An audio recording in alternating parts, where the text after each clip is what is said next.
All right. As far as injuries go, nothing's changed since yesterday or last night.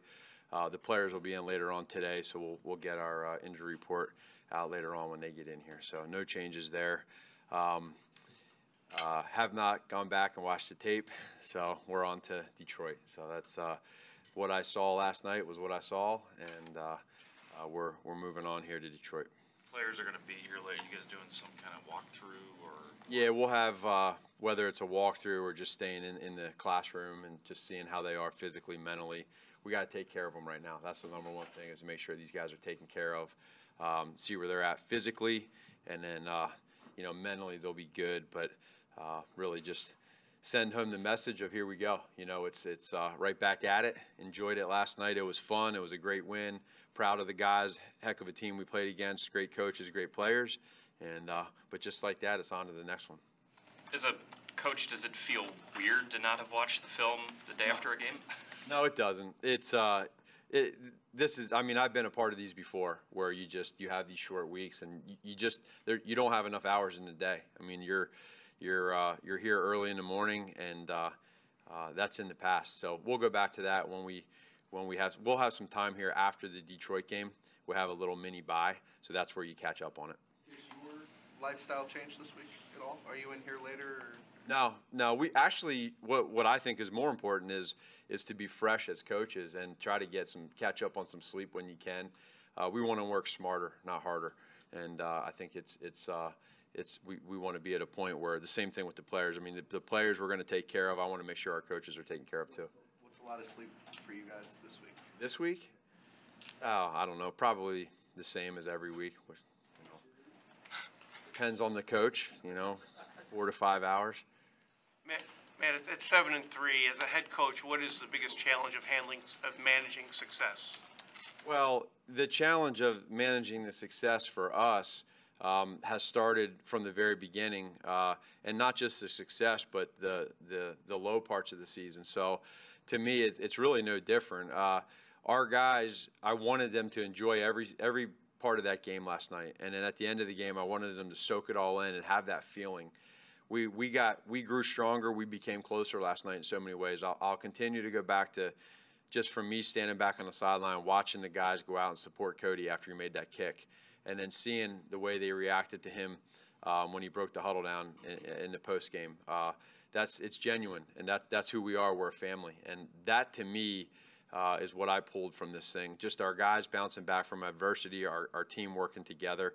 And so now, just like when you're in the lows, now you win a few games in a row, we have to make sure that we just continue to keep those blinders on, keep the earmuffs on, don't listen to anything, and just keep playing our football. How do you do that when people now, after being on national TV, are going to be talking about the Pro Bowl and telling you guys how great you are and how good a coach you are? I'll go right back to what I said. When it's the other way and people tell you how bad of a coach you are and how poor of a player you are and you should be cut and you should be fired, we don't listen to it.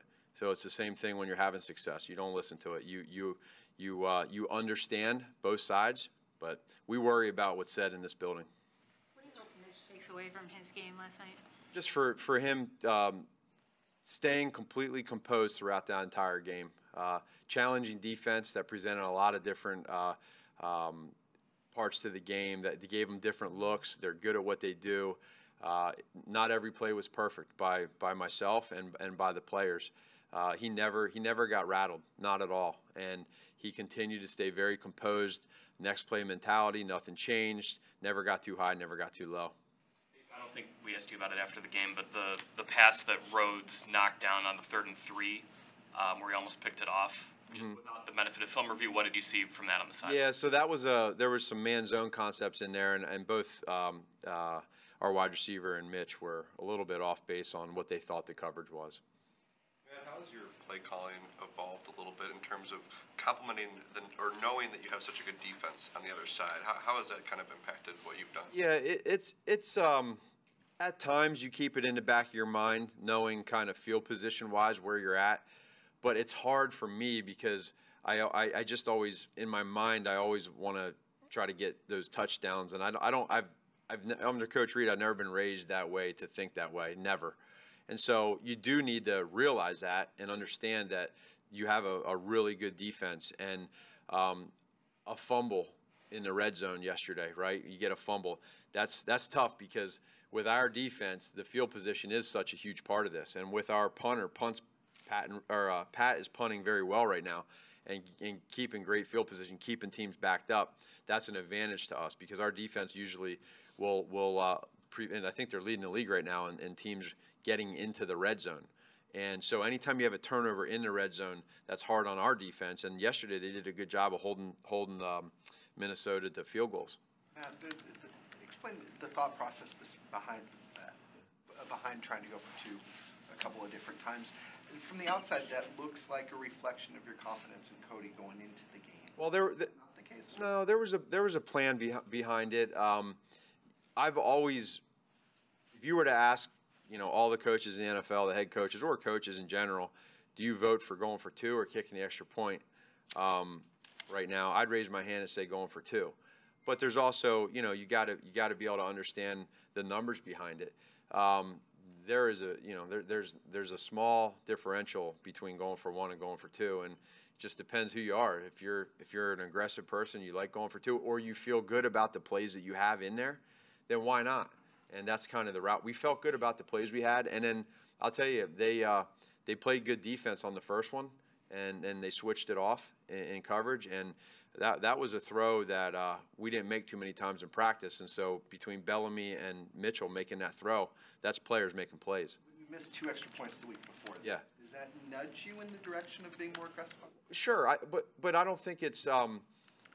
I think what it might have nudged me to do is just say, okay, now this is for me. I'm able to now let's go. And if it's a combination. So considering what happened the week before. Considering that I like to go for two if we can, and then considering that we as a staff liked our plays down there, it's just the way we went. So it worked. It doesn't always work, and you got to make sure that you get 2 out of every 3. You guys were so supportive of Cody all week. Yeah. Through what was a rough time for him. When you're putting these in and saying, okay, we may go for 2 more, do you run the risk of having Cody sit there and go, oh, wait? Nope. No, because I talked to him. Oh, you didn't? Yeah. I will just, you're honest with him. You tell him what the plan is, and again, he completely understands it. And that's exactly what I told him. So it's whenever you're honest with people, it's so easy to do what you do because you're real with them, and you tell them exactly what you're feeling, and everybody knows the plan. How have you guys, as an offense, grown in terms of third down efficiency and setting yourselves up well through first and second downs? Well, that's the key, is you got to set yourself up on first and second down. We were decent at that last night on offense. Looking down at the numbers this morning and last night, seeing that we were 50% against that defense, I'll take that all day long. That's hard. So our guys did a great job of executing in those situations. Big part of the game plan is staying ahead on first down, not getting behind the sticks.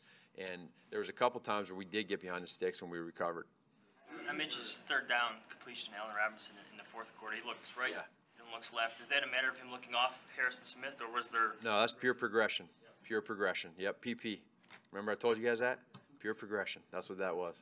How much more challenging is it when you're playing Detroit? It's Thanksgiving. They're used to the routine. They've done it before, and it's fairly new to you guys. It depends because that's a new staff, right? And there's some new players on there, so I think it changes every year.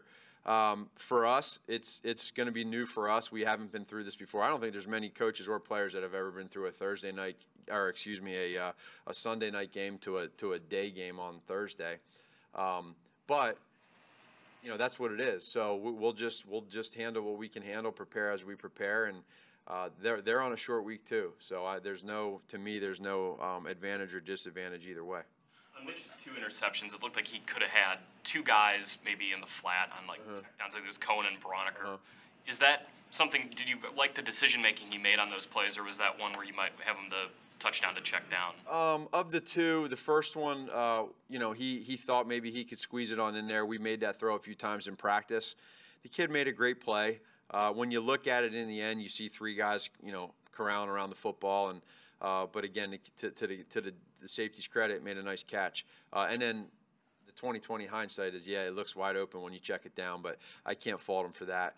And then the second one, again, we just they played good defense. They got a hold of A-Rob a little bit at the line of scrimmage, and you know, again, you never want to be able to, you know, force throws, and I don't think those were forced throws. I think they were just a little bit more aggressive, but I'm okay with that. And we just got to learn from it and respect the plays that they made. Matt, I think last week we asked you about facing the Lions twice in Yeah. 12 days, and you said, listen, my play sheet's got enough leftovers on it. Yeah. You could probably call a whole nother game on it. Yeah. When your defensive staff looks at the Lions, do they look at them that way too and sit there and go, if they did this, that means they're less likely to do it again 12 days later? Do you look at the variety that's maybe coming your way? It's hard to say just because you don't know what they had, you know, prep-wise going into that game a couple weeks ago. Did they load it up on the front end and then whatever they have left over they go with? So that's completely new plays. Or is it similar concepts that they liked and changing the personnel/formation? So that's hard for me to answer in regards to their side. It looks like Kerryon Johnson may miss the game Thursday. How different does that make their offensive attack? Well, you know, he was really starting to come on and as an effective runner. But they have great runners back there, and I know Theo Riddick and those guys will be they're good football players, good running backs. So whether or not Kerryon Johnson plays, we'll see. But they got good players there, and they showed it against Carolina. And in a general sense, do you think, does coaching make more of a difference when you're facing a team a second time, these divisional opponents you'll be facing now a second time? I mean, is that somewhere where coaches feel like they can make a difference just by being good at what they do?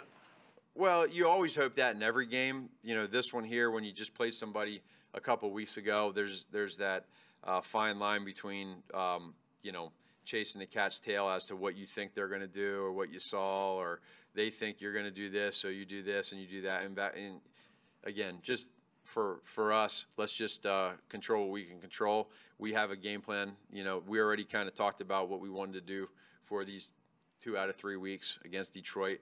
And so we'll put it to the test, and it'll come quick.